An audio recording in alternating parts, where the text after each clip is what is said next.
আমি যখন ভাবি রুমে গেলাম। যখন আমি প্রস্তুত হচ্ছিলাম তখন কাজের মেয়ে দেখে ফেলে। ওর বয়স বেশি না, 14-15 হবে। তারপর কাজের মেয়ে বলল, আমি সাহেব বাড়িতে আসলে সব বলে দেব। আমি বললাম, তুই কি চাস তোকে সব দিব, তারপরও তুই আমাদের গোপন কথা বলবি না? কাজের মেয়ে তখন বলল, আমি চাই আমার সাথে এক রাত বাকি গল্পটা শোনাচ্ছি। আমি 22 বছরের যুবক, একটা ওষুধ কোম্পানিতে মেডিকেল রিপ্রেজেন্টেটিভের চাকরি করতাম। চাকরির কারণে আমাকে সবসময় ডাক্তারদের ভিজিট করতে হতো। একদিন বড় শহরের এক নামকরা হার্টের ডাক্তারের চেম্বারে গেলাম তাকে ভিজিট করতে। ডাক্তার এক রোগীকে দেখতে ছিল। আমি সেখানে বসে অপেক্ষা করতে লাগলাম। আমি বসে ডাক্তারের সহযোগীর সাথে গল্প করতে লাগলাম। তখন প্রায় রাত 9টা বাজে।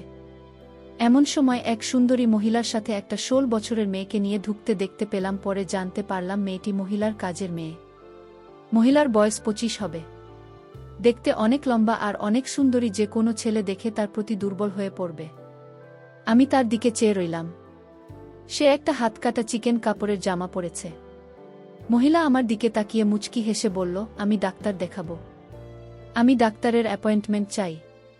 ডাক্তারের সহযোগী ফাইল চেক করে বল, আপনাকে 3 দিন পরে আসতে হবে। এর আগে সম্ভব না। মহিলা বলল, না ভাই প্লিজ, আমাকে কালকে ব্যবস্থা করে দিন।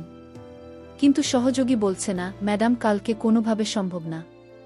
এবার মহিলা কাউন্টারের সামনে এসে একটু ঝুঁকে আমার দিকে তাকিয়ে কেমন একটা হাসি দিয়ে বলল, আপনি একটু চেষ্টা করে দেখেন না? আমি তার দিকে চেয়ে রইলাম। আমি ভাবলাম এর সাথে খাতির হলে মনে হয় কিছু লাভ হবে। আমি বললাম, আপনি একটু বসেন, ডাক্তার ফ্রি হলে আমি আলাপ করে দেখছি। কিছুক্ষণ পর ডাক্তার ফ্রি হলে আমি তার রুমে গিয়ে বললাম, আমার এক পরিচিত রোগী আছে, আপনাকে কাল একটু সময় দিতে হবে।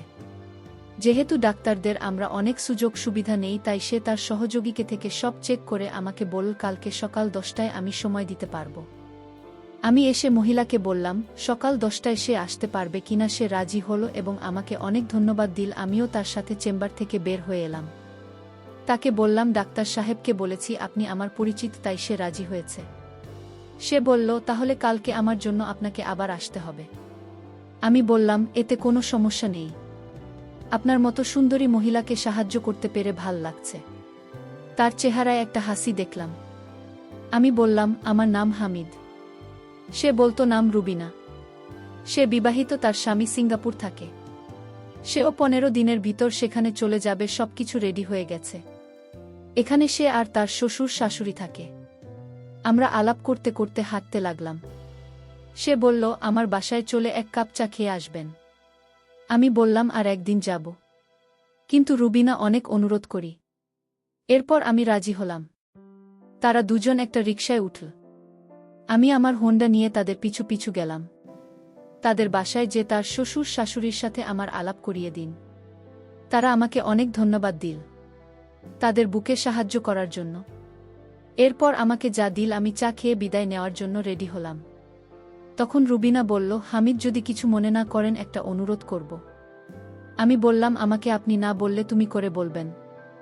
আমি বয়সে আপনার ছোট হব, আর আপনি কিছু মনে না করলে আপনাকে ভাবি বলে থাকতে পারি।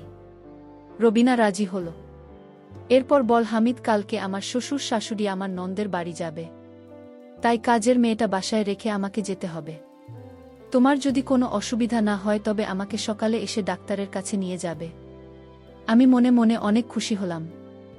আমি বললাম, ঠিক আছে, আমি সকাল 10টার সময় চলে আসবে। এরপর বিদায় নিয়ে চলে আসলাম। আমি খুশিমনে বাসায় ফিরে আসলাম। আসলে এখানে এত স্মার্ট মেয়েরা থাকতে পারে আমার কল্পনা ছিল না। আমি সব সময় তা ফলো করে বেড়াই। আমি বাসায় এসে খাওয়া দাওয়া করে রবিনা ভাবের কথা ভেবে শান্ত হলাম, আর কালকে সকালের জন্য অধীর আগ্রহে অপেক্ষা করতে লাগলাম। পরের দিন সকাল 8টায় ঘুম থেকে উঠে আমি রেডি হয়ে রুবিনা ভাবির বাসায় চলে গেলাম। গিয়ে দেখলাম রবিনা ভাবে রেডি, আর তার শ্বশুর শাশুড়ি রেডি হচ্ছে মেয়ের বাড়ি যাওয়ার জন্য। আমি আমার হোন্ডার পিছে রুবিনা ভাবিকে নিয়ে চললাম। তারপর বাসার সামনে হাজির হলাম। আমি একটু লজ্জা পেলাম, জানি না রুবিনা ভাবে কি ভাবছে আমার সম্পর্কে। আমার কেন জানি মনে হল রুবিনা ভাবে ইচ্ছাকৃতভাবে আমার মোটরসাইকেলে উঠছে। এভাবে চলতে চলতে প্রায় আধা ঘন্টা লেগেছিল। ডাক্তার সাহেব তখনও আসে নাই, তাই ভাবেই ওয়েটিং রুমে বসে অপেক্ষা করতে লাগল। আমিও ভাবির সাথে একটু দূরে বসে গল্প করতে লাগলাম। আমি বারবার ভাবি দিকে তাকাচ্ছিলাম। ভাবি ব্যাপারটা বুঝে মুচকি মুচকি হাসতে লাগল। কিছুক্ষণ পর ডাক্তার সাহেব এসে ভাবিকে দেখুন। ডাক্তারের কাজ শেষ হলে আমি আবার ভাবিকেহ নাই ছড়িয়ে বাসায় নিয়ে গেলাম। বাসার কাছাকাছি আসতেই রুবিনা ভাবি আমার হোন্ডা থেকে নেমে পড়ল। বাসায় এসে দেখলাম তার শ্বশুর শাশুড়ি চলে গেছে। কাজের মেয়ে একা বাসায়। ভাবি আমাকে বসতে বলে কাজের মেয়েকে নিয়ে ভিতরে গেল। একটু পর ভাবি বলল, আমার ল্যাপটপ কালকে রাতে হঠাৎ হয়ে আছে, তুমি কি দেখবে? কি সমস্যা? আমি বললাম ঠিক আছে। ভাবি কোথায় নিয়ে আসেন? রবিনা ভাবে বলল, আমার বেডরুমে আছে, তুমি আসবে? আমাকে বেডরুমে নিয়ে তার ল্যাপটপ দিয়ে বলল, তুমি দেখ, আমি একটু কাজ করে আসছি। কাজের মেয়েকে বল আমাকে চা দিতে। আমি ল্যাপটপ নিয়ে স্ক্যান করে ভাইরাস মুক্ত করে দিলাম। তারপরই স্টার্ট করে দেখলাম ঠিকমতো কাজ করছে। আমি তখনও ল্যাপটপ নিয়ে ঘাটাঘাটি করছি। প্রায় 10 মিনিট পর রুবিনা ভাবি আসল। আমি তার দিকে তাকিয়ে অবাক হয়ে গেলাম। তারপর রুবিনা ভাবে আসলো। আমি হাঁ করে তাকে দেখতে লাগলাম। ভাবে বলল, এমন করে কি দেখছো? সে বলল, আমি তোমার মাঝে এমন কিছু দেখছি যা আমি আগে কখনো দেখিনি। ভাবি আমার অবস্থা বুঝে হাসতে লাগল। একটু পর কাজের মেয়ে আমাদের চা দিয়ে গেল। আমরা চা খেতে খেতে গল্প করলাম। রুবিনা ভাবি অনবরত হাসতে লাগল। আমি ল্যাপটপ ঠিক করে ভাবিকে দেখানোর জন্য একটা মুভি চালু করলাম। আর সাথে সাথে একটা বাজে ছবি চালু হলো। আমি কি করব বুঝতে না পেরে ভাবের দিকে তাকালাম। রুবিনা ভাবে হাসতে লাগলাম। হাসতে হাসতে বল, দেখ, আমি দামি প্রায় 1 বছর হলো একা একা থাকি। আমার তো কিছু পেতে ইচ্ছে করে। কালকে তোমাকে ডাক্তারের চেম্বারে দেখে আমার ভিতরে কেমন জানি করছে। তোমাকে নিয়ে আমার মনের ভিতর একটা আশা জাগল। আমি ল্যাপটপ বন্ধ করে উঠে দাঁড়ালাম। রবিনা ভাবে হেসে উঠে গিয়ে রুমের দরজা বন্ধ করে দিল। রবিনা ভাবি দরজা বন্ধ করে আমার সামনে আসলো। এমন সময় হঠাৎ করেই দরজার বাহিরে থেকে 16 বছরের কাজের মেয়েটা নখ দিয়ে ডাক দিল। আমি মনে মনে বললাম, আসার আর সময় পেলি না। রুবিনা ভাবিকে কাজের মেয়ে বলল, আপনি ওনাকে নিয়ে এখানে কি করছেন? রবিনা ভাবে বলল, আমি যা খুশি তাই করছি, তোর তো সাহস কম না। আমি এখানে কি করছি তাই তুই জিজ্ঞেস করলি আমারে? কাজের মেয়ে বলল, ম্যাডাম, আমি তো খারাপ কিছু বলিনি। ম্যাডাম বলল, তুই এখন যা, তোর রুমে গিয়ে ঘুমা। কাজের মেয়ে তখন বলল, ঠিক আছে ম্যাডাম, আমি যাব। কিন্তু আপনারা যা করছেন তা কিন্তু মোটেই ভালো না সাহেব বাড়িতে। আসলে আমি সব বলে দেব। কাজের মেয়ের মুখে সব কথা শুনে আমার মেজাজটা এত খারাপ হলো। আমি বললাম, এই ছোটলোক, আমি এখানে কি করছি যে তুই আমার স্বামীকে বলবে? ম্যাডাম, আপনি তো ভালো করে জানেন কি করতে চাইছেন। বাহিরের একটা লোক রাতের বেলায় কারো বাসায় এভাবে থাকতে পারে? আমি বললাম, তুই কাল থেকেই বাসায় আসবি না। আমি তোর চেহারা দেখতে চাই না। 2 দিন দিনভর পাকামি করছিস। ঠিক আছে ম্যাডাম, আপনার মতো খারাপ ম্যাডামের বাসায় কাজ করার ইচ্ছাও আমার নাই। তবে ম্যাডাম, আপনি মনে রাখেন, আজকের দিনের কথা। আজকে আপনি কি করতে চাইছিলেন তা কিন্তু আমি ভুলব না, আর বলেও দেব। আমি কাজের মেয়েকে বললাম, এগুলো আমার স্বামী কখনো বিশ্বাস করবে না। কাজের মেয়েটি তখন বলল, বিশ্বাস কিভাবে করতে হয় তা আমার জানা আছে। কাজের মেয়েটি তখন বলল, আমার মোবাইলের সব রেকর্ড করা আছে। একটা অচেনা ছেলে আপনার রুমের ভিতর কি করে সেটা আজ বাচ্চা ছেলেও বুঝবে। কাজের মেয়েটা এত পাকা পাকা কথা জানে, আমি জানতাম না। আর তাছাড়া তার মাথায় প্রচণ্ড বুদ্ধি আছে। আমি এখন কি করব বুঝতেছি না। তখন হামিদ বলল, জমা করে কোনো সমাধান হবে না, আরও মান সম্মান যাবে। আর তাই আমি এর সমাধান করছি। ভাবি, আপনি কোনো কথা বলবেন না?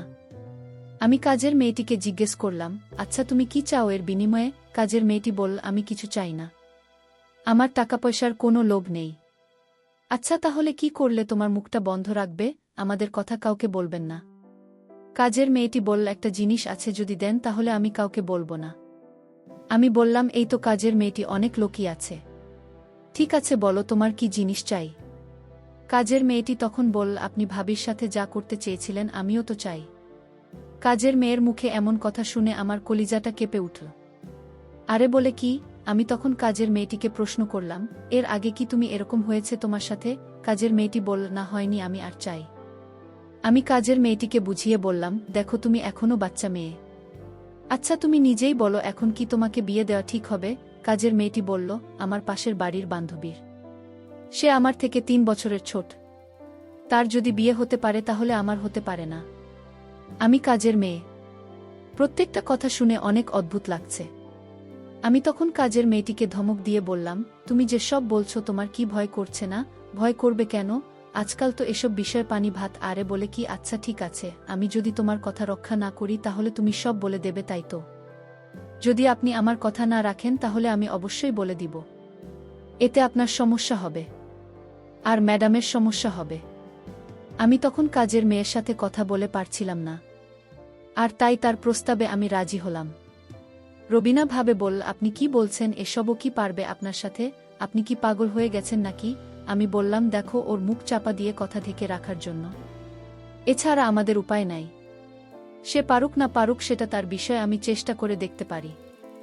রবিনা, ঠিক আছে, আপনি যা ভালো মনে করেন তাই করেন। পরে সমস্যা হলে আপনি বুঝবেন, সেই চিন্তা তোমার করতে হবে না, আমি সব সামলে নেব। আমি তখন কাজের মেয়েটাকে বললাম, কোথায় যেতে হবে বলো? কাজের মেয়েটি বলল, এই ভাষায় আরও একটি রুম আছে, যে রুমে আমি রাতে একা থাকি সেই রুমে। কোথায় সেই রুম? কাজের মেয়েটি বলল, আসুন আমার সাথে। আমি কাজের মেয়ের পিছু পিছু গেলাম। তারপর সে একটা ছোট্ট রুমে থাকে, সেই রুমে আমাকে নিয়ে গেল। আর রুবিনা ভাবে বলল, আপনি যান, চিন্তা কইরেন না, আমি আছি বারান্দায়। আমি রুবিনা ভাবিকে বললাম, ঠিক আছে, আপনি বারান্দায় থাকেন। তারপর কাজের মেয়ের রুমে ঢুকলাম। কাজের মেয়ে বলল, আপনি অনেক সুন্দর দেখতে। আমি বললাম, তাই? কাজের মেয়েটি তখন দরজাটা লক করে দিল। আমি হামিদকে বললাম, দেখুন, আমি দরজাটা লক করে ঠিক করেনি। সে বলল, উত্তম কাজ করেছে। কাজের মেয়েটি তখন বলল, আপনার সাথে হওয়ার আগে আপনি আমার হাতের তৈরি করা চা খাবেন না? সে বলল, চা খেলে মন ভালো থাকে, তুমি চা বানালে আমি অনেক খুশি, আর চাটা খেয়ে নিলে ভালোই হবে। আমি হামিদের জন্য চা বানালাম। আমি হামিদকে চা হাতে তুলে দিলাম। হামিদ বলল, তুমি চা খাবে না? আমি বললাম, আমি চা খাই না। আপনি খান, আমার চায়ের প্রশংসা সবাই করে, আপনিও করবেন আশা করি। তারপর আমি চা খেতে শুরু করলাম, আর কাজের মেয়েটি আমার দিকে অন্যরকম দৃষ্টিতে তাকিয়ে রয়েছে। আমি চা খেতে আমার বুকের ভিতরটা মনে হচ্ছিল পুড়ে যাচ্ছে। আমি ভাবছি হয়তো গরম চা এমনি হতে পারে। কাজের মেয়েটির হাতে আরও একটি চা দেখতে পেলাম, আর সেই চা ম্যাডামকে দিয়ে আসলো। কাজের মেয়েটি যখন চা নিয়ে ঘর থেকে বাহির হলো তখন আমি বুকের জ্বালা পোড়া এছাড়াও করতেছিলাম। ম্যাডামের কাছে যা নিয়ে যেতে বল হয়েছে তোর কাজ? আমি বললাম, না ম্যাডাম, এখনো শুরু করিনি। আমি বললাম যে চা দিয়ে তাড়াতাড়ি যা। এদিকে ম্যাডাম চা খেতে শুরু করল। আমি আমার রুমে গিয়ে দেখি হামিদ চা খেয়ে মরে পড়ে আছে। আমি এটাই চেয়েছিলাম। আমি কাউকে খারাপ কাজ করতে দিতে পারিনি, যে কাজ আল্লাহ পছন্দ করে না। আমি সেই কাজ করার আগে আমি দুজনকেই শেষ করে দিয়েছি। আমার মনের ভিতর খারাপ উদ্দেশ্য ছিল না, আমার উদ্দেশ্য ছিল এই দুই সন্তানকে শেষ করা। বন্ধুরা, আজকের গল্পটি কেমন লাগলো তা অবশ্যই কমেন্ট করে জানাবেন। আর এরকম নতুন নতুন গল্প পেতে আমার চ্যানেলটিকে সাবস্ক্রাইব করে পাশে থাকবেন। ধন্যবাদ। প্রিয় বন্ধুরা, গল্পটি ভালো লাগলে অবশ্যই কমেন্ট করে জানাবেন। আর নিয়মিত এমন আলাদা স্বাদের গল্প শুনতে ভিডিওটিতে লাইক এবং চ্যানেলটিকে সাবস্ক্রাইব করে সাথেই থাকুন। আর হ্যাঁ, নোটিফিকেশন বেলটি অল করে রাখবেন, যাতে পরবর্তী গল্প সবার প্রথমে আপনাদের কাছে পৌঁছে যায়। ধন্যবাদ বন্ধুরা, ধন্যবাদ সবাইকে।